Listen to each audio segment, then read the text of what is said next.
topic we have already seen what is motion with respect to force. So now we will understand the laws of motion with respect to certain scientists. So initially Galileo was the person who observed the motion. With respect to that, he made some observations. So let's understand his observations with respect to the force and motion. As per him, what he told was, in an inclined plane, when we move an object, so the object through a slide, you can see that a slope or a slide, an object is kept here, so it moves down and there is an increase in its velocity.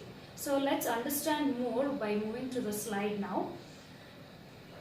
So what did he say? He observed that motion of objects on an inclined plane. As I told, it's a slope or a slide, as I'm showing the stick. So an object is placed here and the object moves down, so its speed increases or velocity also increases. So when a marble is rolled down an inclined plane, its velocity increases.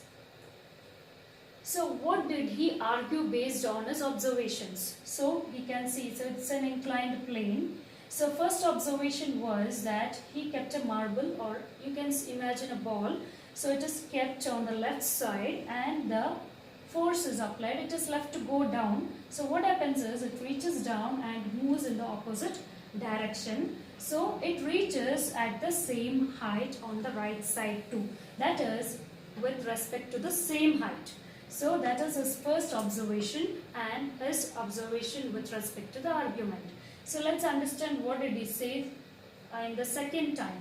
So he told that in an inclination of planes, if inclination of planes is equal, so what happens is that the marble would travel equal distance. So it starts here, so it travels an equal distance and reaches to the right side.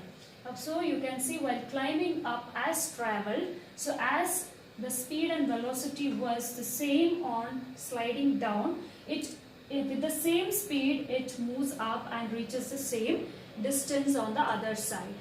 So let's see that the marble would travel equal distances while climbing up as traveling while rolling down also. So what is the next one? Let's see that. So if we decrease the angle of inclination, so we are going to decrease the angle of inclination on the right side or right plane, then what would happen? So it will try to reach its original height. So we have made sure that there is a change in the inclination and there is a moving object with respect to the height, but it makes sure that the object moves to the same height. It might reach or might not reach, but it tries to reach to the same height.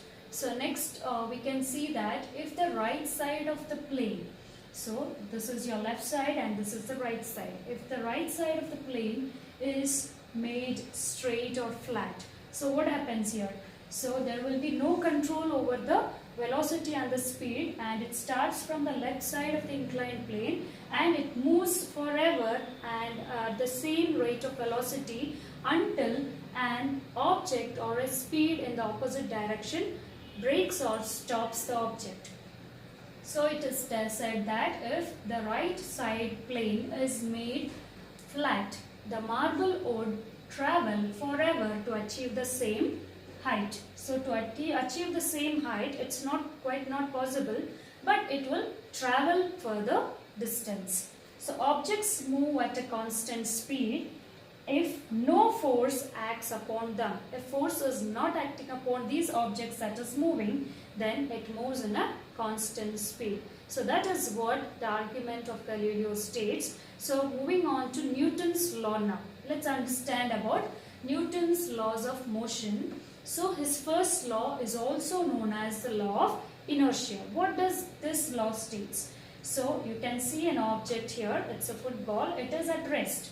So an object at rest, as per him, it remains at rest, and if the object, that is football, is kicked, so unless acted upon by an unbalanced force, this football will remain at rest. So you can see here an object in motion. So once the football is kicked, so it starts moving. If an object or the football is moving, it will continue with a constant speed and direction. So till where it will move. So until an unbalanced force, so you can see here the net. So the football net, until an unbalanced opposite force acts on this football, the football will move. So what does the first law of motion says? That an object at rest will remain at rest, and if it starts moving, it continues to be in motion until and unless an unbalanced force acts on it. So that is what this states about. So let's see some examples of inertia or first law of motion. So you can see that you take an example of you are going in a bus. So you have held the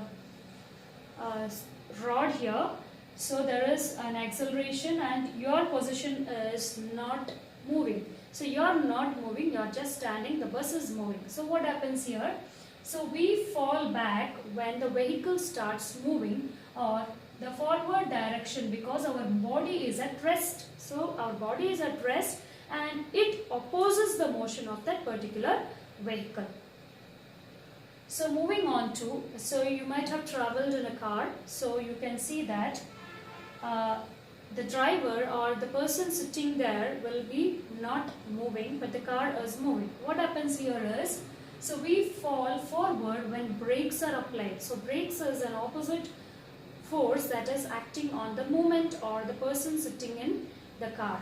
So what happens here is the brakes are applied in a car because our body opposes the change of state of motion, wherein the motion is that the person sitting in a car is at rest, only the car is moving. So that particular change will not be accepted by the person or due to the first law of motion.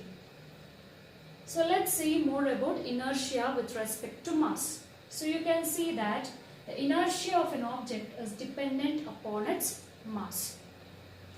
So you can see lighter objects. So lighter objects, when you carry, it has less inertia, that is they can easily change. So you can easily take up or throw, or you can even kick, so as a lighter weight ball. So you can see that it can move from rest or motion.